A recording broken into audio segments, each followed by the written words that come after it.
अध्याय 1 फसल उत्पादन एवं प्रबंध क्रॉप प्रोडक्शन एंड मैनेजमेंट भाग 1। एक दिन की बात है। राजू अनमोल के साथ उसके घर गया। अनमोल के पिताजी किसान हैं। वे कुछ औजार निकाल रहे थे। तभी चाचा जी, इन औजारों का उपयोग कहाँ करते हैं? इन औजारों के क्या नाम है? बताइए ना। हाँ, मैं तुम्हें बताता हूँ। ध्यान से सुनना और इन्हें याद रखना। खेती औजार: प्लो हल, सिकिल दराती, हो कुदाल, ये है लेवलर जमीन समतल करने की मशीन, योक हल जोड़, हैरो घास पत्ते या पत्थर हटाने का औजार, यह है स्पेड बेलचा, स्प्रिंकलर फव्वारा, एक्स कुल्हाड़ी, मैलेट लकड़ी का हथौड़ा, स्प्रेयर स्प्रे करने का उपकरण, ग्रास चॉपर मशीन। इन औजारों का उपयोग हम कृषि अर्थात खेती में करते हैं। ये कृषि क्या होती है? कृषि भोजन उत्पादन करने की एक विधि है जो कि जल, बीजों तथा मृदा आदि की सहायता से होती है। प्राचीन समय में कृषि कैसे होती होगी? प्राचीन समय में कल्प वृक्षों से इच्छित वस्तु भोजन आदि प्राप्त कर लेते थे, लेकिन धीरे धीरे कल्प वृक्ष समाप्त होने लगे और लोग परेशान होने लगे कि अब भोजन कैसे प्राप्त किया जाए। तब राजा आदि कुमार ने अपनी प्रजा को असी मसी कृषि विद्या, वाणिज्य और शिल्प, ये षटकर्म का उपदेश दिया। तभी से कृषि का प्रारंभ हुआ। विज्ञान के अनुसार कृषि का इतिहास लगभग 10,000 ईसा पूर्व मनुष्य भोजन तथा आश्रय की तलाश में एक स्थान से दूसरे स्थान पर घूमता था। वे कच्चे फल और सब्जियां खाते थे। कुछ समय बाद मनुष्य ने भोजन के लिए जंतुओं का शिकार करना प्रारंभ कर दिया। लगभग 8,000 ईसा पूर्व के आसपास मनुष्य ने चावल और गेहूं उगाने की कला सीख ली। इससे मनुष्य के रहने का तरीका बदल गया। इस प्रकार कृषि की शुरुआत हुई। कृषि का अंग्रेजी अर्थ एग्रीकल्चर होता है, जो कि लैटिन भाषा के दो शब्दों से मिलकर बना है, एगर प्लस कल्चरा।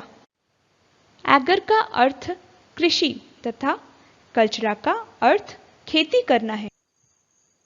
पिछली कक्षा में आप पेड़ पौधों के विषय में अध्ययन कर चुके हैं। पेड़ पौधे अपना भोजन स्वयं बनाते हैं। संसार के समस्त जीव जंतु अपने भोजन के लिए पेड़ पौधों पर निर्भर रहते हैं।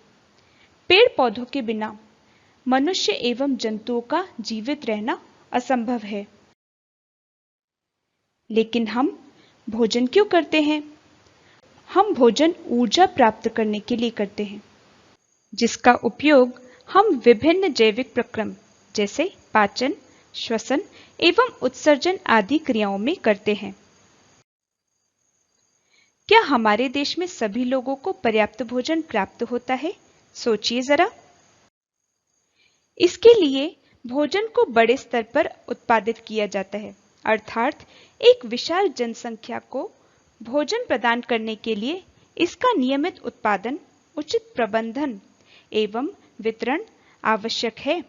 इसके लिए फसल उगाई जाती है। एक ही स्थान पर बड़ी मात्रा में एक ही प्रकार के पौधों को उगाया जाता है तो इसे फसल क्रॉप्स कहते हैं। उदाहरण, गेहूं की फसल का अर्थ है कि एक ही मैदान में गेहूं के पौधों को लगाया जाना। फसल कई प्रकार की उगाई जाती है। उदाहरण, गेहूं, जौ व मक्का आदि अनाज ग्रेन्स कहलाते हैं। सेम, फली व मटर को दलहन पल्सेस कहा जाता है। सरसों, सूरजमुखी व मूंगफली को तिलहन ऑयल सीड्स कहते हैं। भारत एक विशाल देश है। यहाँ ताप, आर्द्रता और वर्षा जैसी जलवायुवीय परिस्थितियां विभिन्न क्षेत्रों में भिन्न भिन्न होती है। जैसे कश्मीर की जलवायु मध्यम गर्म व आर्द्र मीडियम हॉट एंड ह्यूमिड होती है। केरल की जलवायु गर्म और आर्द्र हॉट एंड ह्यूमिड होती है। ऋतु के अनुसार फसलें निम्न प्रकार की होती हैं: खरीफ फसल और रबी की फसल। खरीफ फसल वह फसल जिन्हें वर्षा ऋतु में बोया जाता है, खरीफ फसल कहलाती है। भारत में वर्षा ऋतु सामान्यतः जून से सितंबर तक होती है। धान, मक्का, सोयाबीन, मूंगफली, कपास इत्यादि खरीफ फसलें हैं। रबी फसल शीत ऋतु में अक्टूबर से मार्च तक उगाई जाने वाली फसलें रबी फसलें कहलाती हैं। उदाहरण: गेहूं, चना, मटर, सरसों तथा अलसी रबी फसल के उदाहरण हैं। इसके अलावा एक फसल और है जायद फसल। मार्च अप्रैल में बोई जाने वाली तथा बरसात के मौसम से पहले काटी जाने वाली फसलों को जायद की फसल कहते हैं, जैसे कद्दू, लौकी, करेला आदि।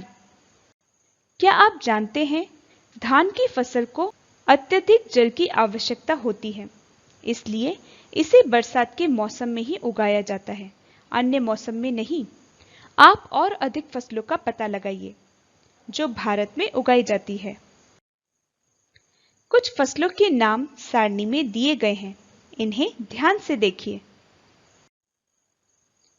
किसी एक फसल की खेती करने के लिए हमें क्या क्या करना होता है? एक किसान अच्छी फसल उत्पादित करने के लिए अनेक क्रियाएं करता है, जिन्हें कृषि पद्धतियां एग्रीकल्चर सिस्टम के नाम से जाना जाता है, जो कि इस प्रकार है।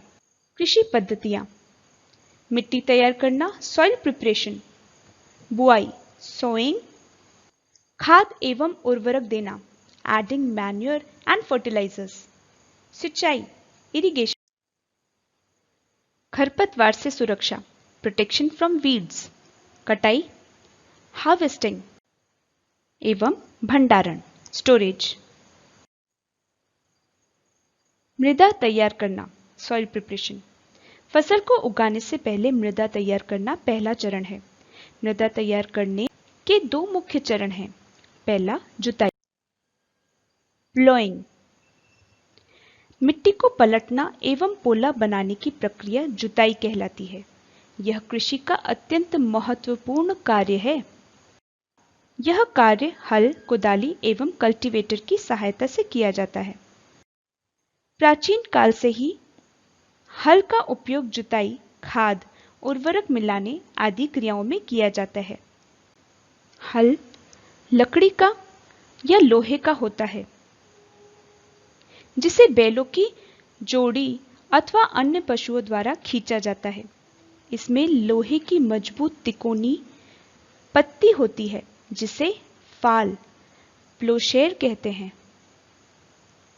हल का मुख्य भाग लंबी लकड़ी का बना होता है, जिसे प्लोशाफ्ट कहते हैं। इसके एक सिरे पर हैंडल होता है तथा दूसरा सिरा जोत के डंडे से जुड़ा होता है, जिसे बैलों की गर्दन के ऊपर रखा जाता है। एक जोड़ी बैल और एक आदमी इसे सरलता से चला सकता है। कुदाली, हो। इसमें लकड़ी अथवा लोहे की छड़, रॉड होती है, जिसके एक सिरे पर लोहे की चौड़ी और मुड़ी प्लेट होती है, जो ब्लेड की तरह कार्य करता है। इसका उपयोग खरपतवार निकालने एवं मिट्टी को पोला बनाने के लिए किया जाता है।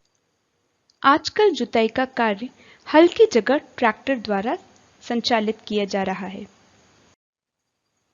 कल्टीवेटर के द्वारा श्रम एवं समय दोनों की बचत होती है। समय की बचत तो समझ आती है, लेकिन श्रम की बचत से क्या लाभ है? बिना श्रम के स्वास्थ्य, रोजगार और प्राकृतिक वातावरण पर क्या प्रभाव पड़ेगा? सोचिए। मिट्टी को पोला बनाने से जड़ें भूमि में गहराई तक चली जाती हैं। पोली मिट्टी में जड़ें आसानी व सरलता से श्वसन करती हैं।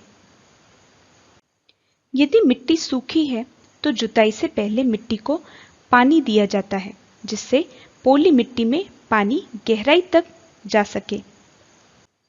मिट्टी को पोला बनाने के लाभ। पोली मिट्टी में वायु तथा जल की अधिक मात्रा को रोकने की क्षमता होती है। यह पौधे की जड़ को ठीक से श्वसन करने में सहायता करती है। यह पौधे की जड़ों को गहराई तक प्रवेश करने में सहायता करती है। ये केंचुओं तथा सूक्ष्म जीव के विकास एवं संख्या में वृद्धि में सहायक है। इसे एक गतिविधि के माध्यम से हम स्वयं देख सकते हैं।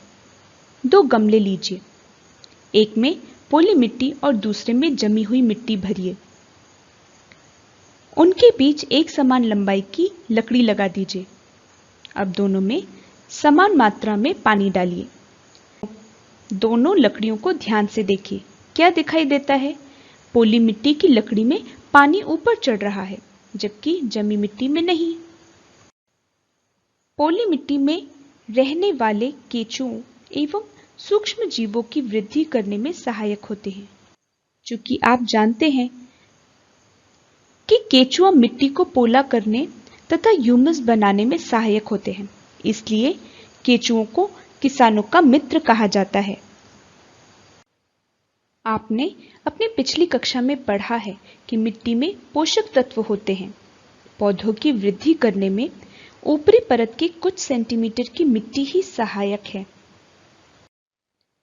मिट्टी को उलट पुलट करने से पोषक तत्व ऊपर आ जाते हैं, जिनका पौधों द्वारा उपयोग किया जाता है। अतः मिट्टी को उलटना पलटना एवं पोला करना फसल उगाने के लिए अत्यंत महत्वपूर्ण है। अब मिट्टी को समतल करना। मिट्टी की सतह को चिकना और समान करना समतल करना कहलाता है। इसे लकड़ी या लोहे से बने पाटल या समतल वाहक की मदद से किया जाता है। खेतों में एक समान सिंचाई करने के लिए ऐसा किया जाता है। अब बारी है बीज बोने के लिए। इसके लिए आवश्यकता है अच्छी गुणवत्ता वाले साफ व स्वस्थ बीजों का चयन करना। इसे हम एक गतिविधि द्वारा जानेंगे। सर्वप्रथम एक बीकर में पानी भरकर इसमें मुट्ठी भर बीज डालते हैं। कुछ समय बाद उन्हें देखिए तो आप देखेंगे कि कुछ बीज बीकर में ऊपर तैर रहे हैं तथा कुछ नीचे बैठ गए हैं। इनमें से अच्छे कौन से हैं? जो बीज पानी में बैठ जाते हैं वे बीज अच्छे होते हैं तथा जो ऊपर तैरते हैं वे क्षतिग्रस्त डैमेज्ड होते हैं, जिससे वे हल्के होकर तैरने लगते हैं, जिन्हें अलग कर देना चाहिए। बीजों के चयन के बाद बीजों को बोने की विधि। यह 2 प्रकार से होता है, हाथों द्वारा बाय हैंड्स या सीड ड्रिल द्वारा। हाथों द्वारा पहले बीजों को मिट्टी की सतह पर हाथ से बिखेरकर बोया जाता था। इसे छिटकाकर बोना या ब्रॉडकास्टिंग कहते हैं। चूंकि ऐसा करने से बीज समान दूरी व उचित गहराई तक नहीं पहुंच पाते, जिससे कुछ बीज नष्ट हो जाते हैं, इसलिए इस विधि का उपयोग नहीं होता है। दूसरा, सीड ड्रिल द्वारा। सीड ड्रिल बीजों को बोने की एक उत्तम विधि है। इस युक्ति में एक बीजों का कटोरा होता है जो कीप आकार का होता है, जिससे अनेक नलिकाएं जुड़ी होती हैं। सीड ड्रिल को एक हल से जोड़ दिया जाता है। जब खेत को जोता जाता है तो यह गहरी क्यारी खोदता है। ठीक उसी समय बीजों को छोड़ दिया जाता है, जिससे समान मात्रा में बीज संपूर्ण खेत में बोए जा सके।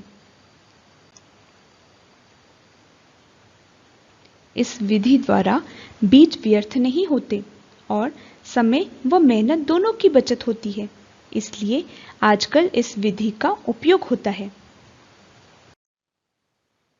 बीज बोने की एक अन्य विधि है प्रत्यारोपण, प्लांटेशन। इस विधि द्वारा अच्छी फसल का उत्पादन किया जाता है। इस विधि में पहले टमाटर, मिर्च, धान, चावल आदि के बीज नर्सरी में भेजे जाते हैं। नर्सरी भूमि का एक छोटा सा टुकड़ा है जहां किसान पहले बीजों को इन्हीं क्यारियों में बोते हैं, जहां नए पौधे उगते हैं। फिर वे इनमें से अधिक स्वस्थ पौधों का चयन कर खेतों में प्रत्यारोपित करते हैं। यह विधि गेहूं तथा मोटे अनाजों को उगाने के लिए प्रयोग में नहीं लाई जाती है। अच्छे बीज बोने पर ही अच्छी फसल प्राप्त होती है। इसी तरह आत्मा रूपी बगीचे में सम्यक दर्शन के बीज बोने से मोक्ष फल प्राप्त होता है। पता लगाइए कि सम्यक दर्शन रूपी बीज कहां से प्राप्त होगा। बीज बोते समय हमें कुछ सावधानियां रखनी चाहिए। चयनित बीजों को बोना चाहिए व सही मात्रा में जल देना चाहिए। उचित गहराई पर ही बीजों को बोएं, जिससे उन्हें भली भांति वायु प्राप्त हो सके व वे पशु पक्षियों से सुरक्षित रह सके। इन्हें उचित दूरी पर ही बोना चाहिए, जिससे सूर्य का प्रकाश, पोषक पदार्थ तथा जल सभी पौधों को पर्याप्त मात्रा में मिलता रहे। पुनरावलोकन। आपने जाना कि फसल क्रॉप्स किसे कहते हैं। ऋतु के अनुसार फसलें कितने प्रकार की है। जुताई, प्लोइंग का अर्थ क्या है व इसका कार्य क्या है। मिट्टी तैयार करने की प्रक्रिया क्या है। बीजों को किस प्रकार बोना चाहिए व इसे किसके द्वारा बोया जाता है। पाठ्य पुस्तक में से इस पाठ को ध्यान से पढ़िए। जय जिनेंद्र।